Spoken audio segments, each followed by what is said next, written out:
Hello everybody. We're talking about North Korea today. As you know, North Korea is unique in that it is one of the last remaining Cold War era socialist nations, and it's notable for having a far bigger impact on the world stage than you would expect from such a small country. There are many myths and legends around North Korea and its government, and I will try to address as many of those as I can. We're going to go over the history, politics and economics of North Korea, and we'll hopefully learn something new. That being said, let's start.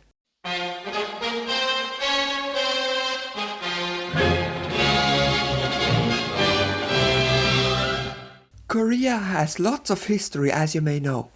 I will skip over most of it. So, by 1910, Japan had conquered and occupied all of Korea. They developed some industry, mostly in the north for geographical reasons. This grew the industrial working class. North Korea has many mountains, and anti-imperialist guerrilla fighters were using them to harass the Japanese army and government. Eventually, the Japanese client states in Korea and Manchuria were invaded/liberated by the Soviet Union at the end of World War II. While the Soviets were advancing, many people's committees formed all across Korea and wanted to govern. When the Soviets reached Pyongyang, they found a socialist government made up of representatives from these councils. Naturally, they allied with them. Because this is the Cold War, the Americans couldn't accept that all of Korea may be ruled by these committees, so they talked to the Soviet Union, and after some negotiation, they decided to split the country on this line, which is the 38th parallel on the map. The north would be socialist and the south would be anti-socialist, aka fascist. It wouldn't become a democracy until decades later.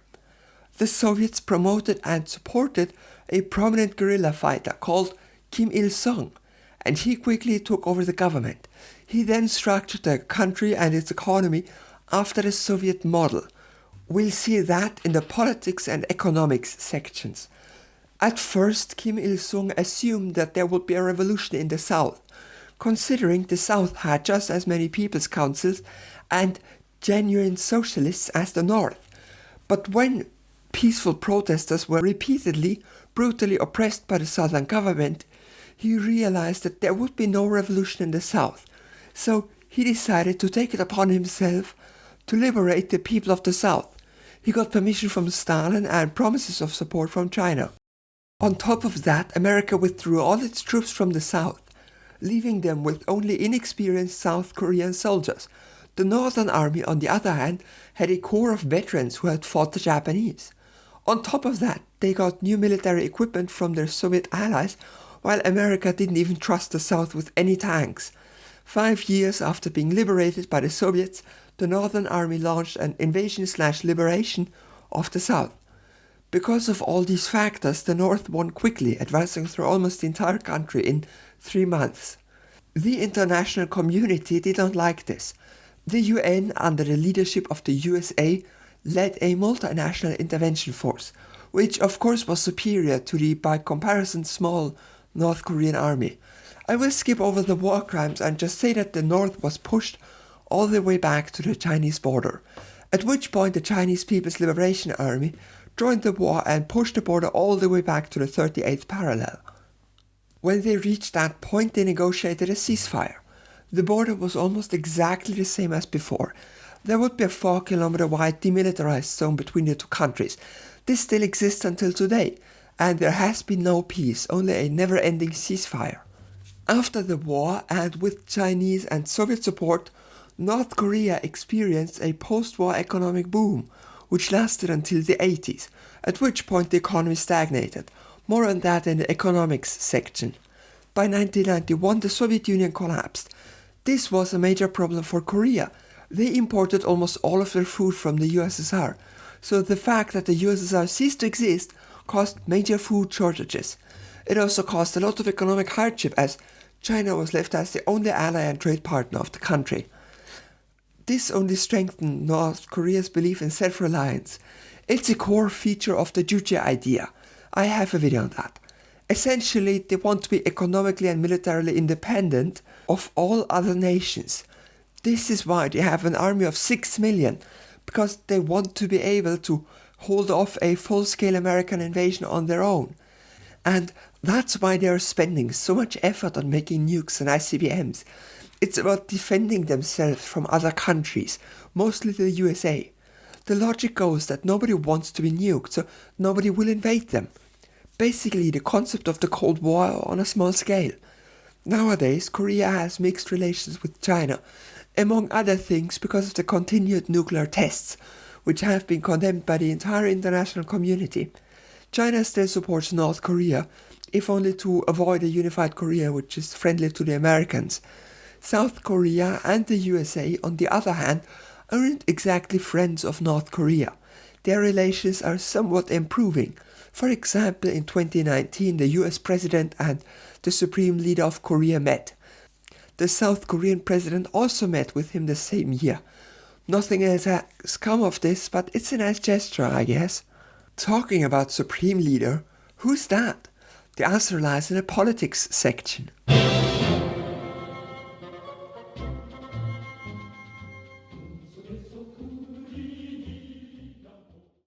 The Supreme Leader is, of course, you know him and you love/hate him, the one and only Kim Jong-un. He's the son of Kim Jong-il and the grandson of the guerrilla resistance fighter from earlier, Kim Il-sung. Now, these are all related to each other, which leads to people who don't know how the North Korean state is constructed to compare it to monarchy. This is so extreme that when they thought Kim Jong-un died a few months ago, they looked at the family history to try to determine the successor, which is not how it works. Believe it or not, North Korea is not a monarchy, and the supreme leader is in fact selected or elected, depending on definitions, and just because a total of 2 times they selected people from the same family doesn't make it monarchist. After Castro died, his brother took over. Are we therefore to conclude that Cuba is a monarchy? Of course not. Political dynasties are pretty common, especially without term limits. Of course there's this weird cult of personality around these 3 guys, but they were all elected to their positions. North Korea is not a monarchy, it's a one-party state with nepotism. But how is the Supreme Leader selected? Time to look at what the title of Supreme Leader even means. It sounds like a shorthand title for dictator in a bad movie, but in the North Korean constitution, it is an official title given to the President of the State Affairs Commission, currently Kim Jong-un, previously the other 2. Now you're bound to wonder what the State Affairs Commission does. Essentially, it's a commission which checks every part of the government. It supervises the cabinet, which I'll come to later, and it supervises the Ministry of Defense, Ministry of State Security, and Ministry of Social Security. This commission used to be called the National Defense Commission, which gives you a look at what it's like. Kim Jong-un is also Supreme Commander of the Armed Forces of North Korea, which means he's Commander-in-Chief, but that's a separate position. Essentially, the task of the 14 members of the State Affairs Commission is to supervise every part of the government to make sure they are ready to work together for defense of the country. Americans may have long forgotten about the war in Korea, but they haven't. The state is still practically in a state of war, ready to oppose a military invasion at any time. But if this commission is so powerful, how are the members selected? By the Supreme People's Assembly, essentially the North Korean parliament. The parliament votes on a president of the State Affairs Commission, who then appoints the 13 other positions, and the parliament has to confirm these appointments. The parliament also votes on new laws and changes to the constitution. It is unicameral again, meaning there's only one elected body. The members are selected by the 687 constituencies for 5-year terms. These are local elections. The way they work is that anyone above the age of 17 can be a candidate, and then before the election the Communist Party meets and decides on one candidate per district, who is then the one candidate people can vote on. Of course, technically anyone can be in the Communist Party, so indirectly anyone can influence on who the candidate will be, but practically the Communist Party is in charge of who becomes a member of parliament. Because of this, the parliament is majority Korean Workers' Party, and it has been since the war. As is typical in this series, The Supreme People's Assembly only meets a few times a year to do the tasks like changing the constitution. And what do they do when not in session? Say it all together now. They elect the committee to take over the tasks of the parliament when it is not in session. This standing committee of the Supreme People's Assembly has 15 members. They are not officially employed anywhere else, and in theory they're independent of things like the party and the supreme leader, while they make decisions about legislation. Next is the Cabinet of North Korea, which is essentially a council of ministers. All the ministers are in the cabinet. They're appointed by the Supreme People's Assembly, aka the parliament. They essentially run the executive part of government. The parliament says what they want to happen, and the executive goes about doing that thing. Having talked about the executive and the legislative, only one branch remains, the judiciary. The members of the High Court are selected by Parliament. There are also provincial and special city-level courts, which are selected by the equivalent local government. Nothing too exciting. As the People's Republic of Korea is a one-party state, that party is kind of significant. It's called the Workers' Party of Korea. The party has local organizations on all levels. On the national level, the main body is the Party Congress, made up of the party representatives from all around the country. The Congress votes on the chairman of the party, currently Kim Jong-un. They also elect the Central Committee of the Communist Party, which, as you guessed, is a body that takes over the tasks of the Congress while it is not in session. They also selected a Central Auditioning Commission who observe what everyone is doing in the government while the Congress is out of session. The influence of the Communist Party is not to be ignored. They impact many layers of the government. For example, the way I told it, there is no way for Kim Jong-un to influence the lawmakers. After all, he is in the executive branch, running the military commission, not in parliament. And the High Court may seem independent the way I told it. The Communist Party is key to how it actually works. Sure, legally speaking, the supreme leader has no way to enact a law, but a Communist Party chairman could tell his party comrades to enact a law. And since the Communist Party rules the parliament, the chairman can effectively enact any law he wants to. Who was chairman again? Oh yeah, the supreme leader himself, Kim Jong-un. For similar reasons, the High Court only ever has members of the Communist Party in it. And sure, anyone can stand for election, but if you aren't in the party, they will select someone else for your constituency. And remember, it's one candidate per constituency. And naturally, all high positions which are theoretically elected by the parliament, like ministers and judges, are effectively decided on by the Central Committee of the party. The party believes in Juche, which is a long story, and I already made a video on that, so go watch that after this one. Let us finally come to the economics.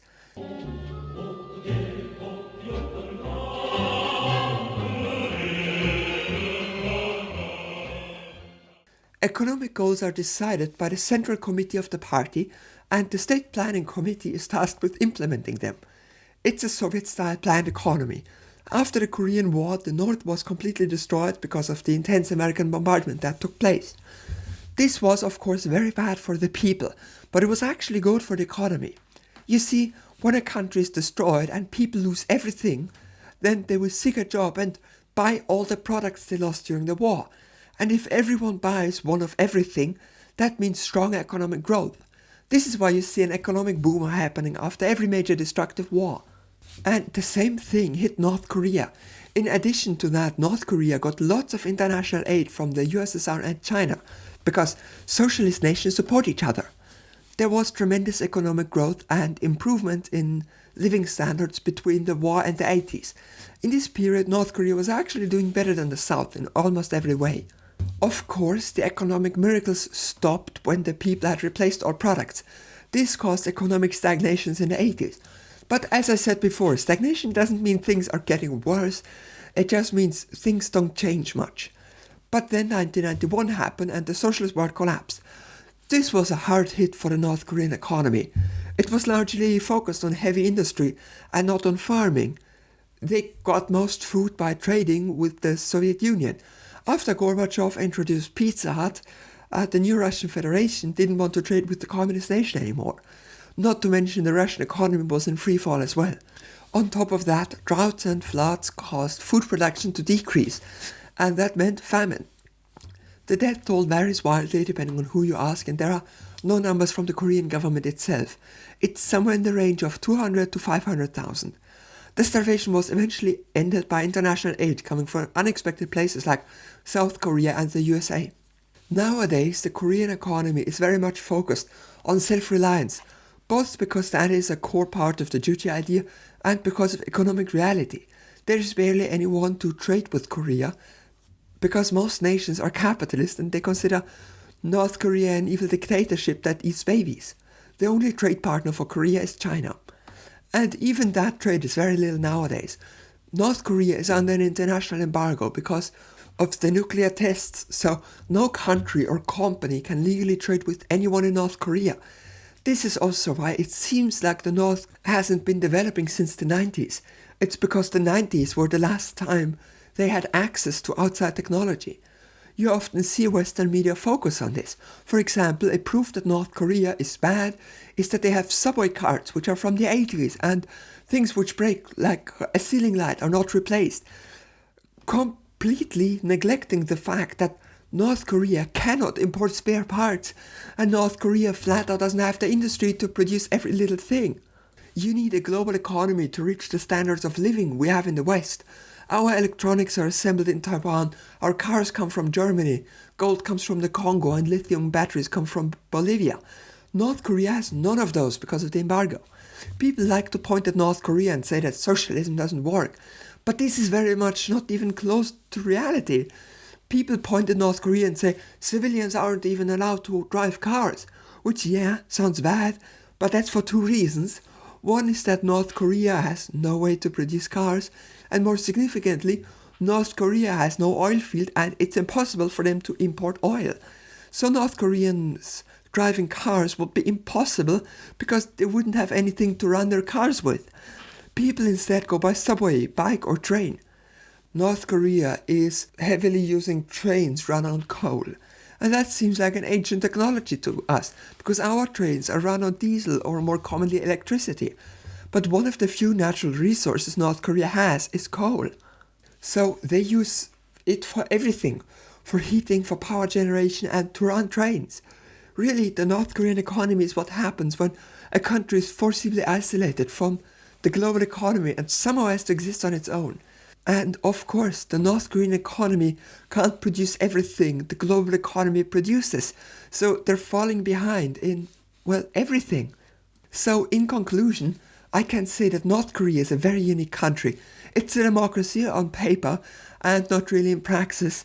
It is in constant tension with both South Korea and the USA, and its economy is a USSR-style planned economy without any access to the global market, causing the country to fall behind the rest of the world. And my hot take is still that it's not a monarchy, no matter what American TV tells me. Also, here's a fun fact. The full title of Kim Jong-un is Supreme Leader and President of the State Affairs Commission, General Secretary of the Workers' Party of Korea, Supreme Commander of the Armed Forces of North Korea, Chairman of the Central Military Commission of the Workers' Party of Korea, Member of the Central Committee of the Workers' Party of Korea, Marshal of the Democratic People's Republic of Korea, Kim Jong-un. Thanks to my patrons for enabling me to have an income without putting annoying ads on my videos. And I especially thank Cormad Asshole, Darius the Bird, Eric Betts, Hugo Castelos, Attila Nemetz, Bryn Floss, Carissa, who's new, Chairman Pineapple, Daniel Hyman, Dr. Grimm, Emily Marigold Klassen, Gavi Gita, Hurdington Gurdington, Joshua Clark, Klaus Druckmann, CJ Rojek, Nana Epema, Neil Banderi, Nicholas Wiggins, Nora Quinn, Ollie, Pote, Raymond DeVille, Sean Murphy, Stairmaster Chef, Stephen or Stephen and Trey.